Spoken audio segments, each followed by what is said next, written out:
So first question goes that what actually got you into metal music at first? What got me into metal music? Yeah. At first? Well, it really wasn't a genre when I started. It was hard rock music. So, I grew up in the 60s and the 70s being influenced by all kinds of music, really. I don't know, I suppose it was the people I was playing with, you know. That's what we dreamed up, and that's what was the best way to express ourselves, I guess, was through the music we were writing, you know. Was Tyrant the first, like, proper band that you had? The first? Yeah, like proper band that you joined. Well, I played with a lot of people. It probably was, you know, I can't even remember exactly what the name of the band was. It was a band right out of high school. I know, they were called Golden Ram. That's right. And they played like school dances and things. We played all kinds of different music. It was a cover band, you know. It wasn't writing our own material or anything. It was just playing other people's material, you know. But it was really good practice, you know, to learn how to play other people's music and to find out what you liked and what you didn't like and what moved you, what didn't, you know. So when you started singing more in Tyrant and you were playing like Van Halen and Rainbow covers, if I am correct. Yes. Were you first like trying to mimic those vocalists, and how long did it take for you to sort of like figure out your own way to do things and your own style as a vocalist? Well, I also sang songs by Rush, Fleetwood Mac, Hall & Oates, just all kinds of different material, you know, all kinds of different groups and artists. I didn't really start writing my own material seriously till probably 1980, I would say, was when I really started. And that was with a group called Paradox, I believe, was the first original band I was in. So when you joined Queensryche and did your first recordings, what kind of experience that was for you as a vocalist? Well, I didn't join Queensryche. I was in Queensryche. Queensryche started out as a cover band called The Mob. Yeah. And we played all kinds of different material at that time for a short time. And until we went in the studio and decided to make our own, you know, EP, 4-song demo really is what it started out to be. Then it turned into an EP once we met Kim and Diana Harris, who became our first management team. So what kind of like memories do you have when it comes to the first like proper tour that you did? Were you ready as a vocalist that like around that time already?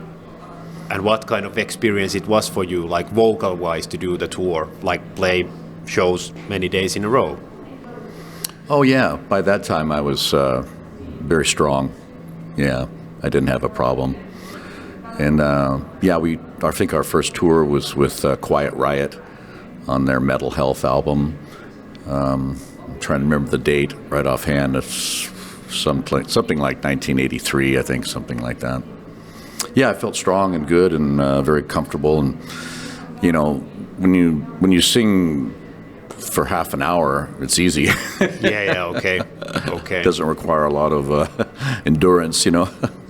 So were you already around then had like some kind of like warm-up routines to follow, and how has that like progressed through the years for you? Little has changed, really.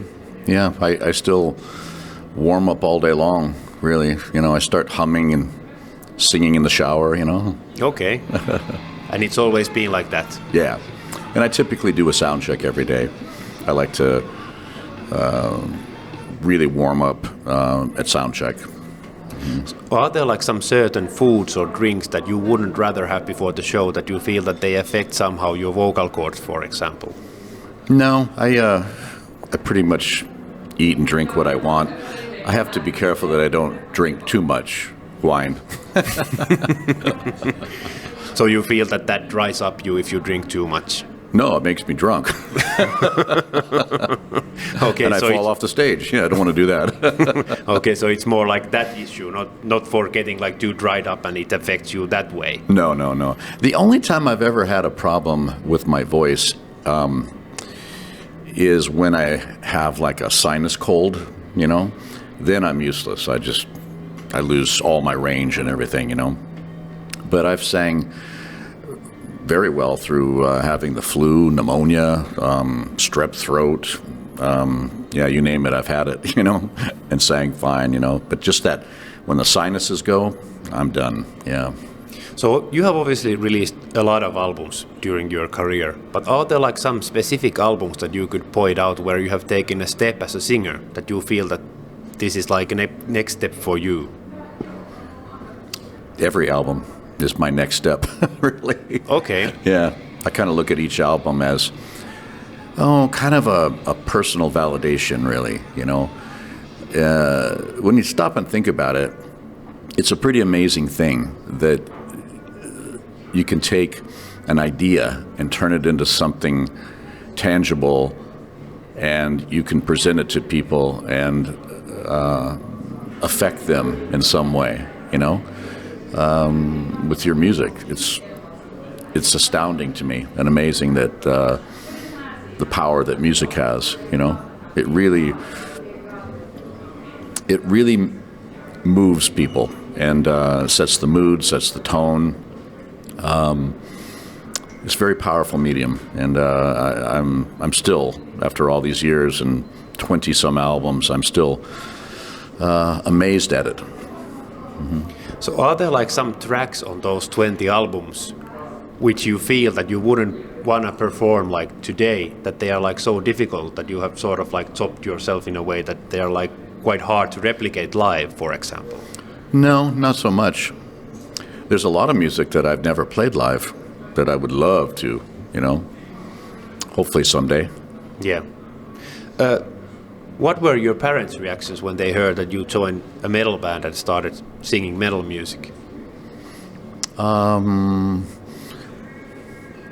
guess they were happy. I don't know. I moved out when I was 17, you know. I've been on my own since I was 17 years old. So I don't know. I'm not too close to either of my parents, you know. So I suppose they were happy, you know. Glad I was doing something that I could support myself with. Any advice that you would like to give to a young metal vocalist who is just about to start their journey? Any advice that comes into your mind? Well, I would say go on the road. Yeah, do show after show, night after night after night for a couple months and see if you still like it. Because it's hard. It's very hard life. I know that a lot of movies and books and articles and magazines and TV shows glamorize it quite a bit. But it's very difficult and challenging to get your band on the road and do night after night, travel, sleep, barely sleep, find ways of eating something healthy, get some exercise, and then do a show, and then do it all again the next day, day after day after day. It's tough work, very tough work, and you have the audience to take in consideration. You know how you want to put on a great show for them, and they're paying to see you play. And I personally feel like I don't even want to be on that stage unless I can give 100%. That's the way I was brought up. That's the way my mindset is, and. As long as I can still do it well, I think I will continue touring. You know, as long as I can stay healthy and I still feel strong, you know, I think I'll continue to do it. I love it.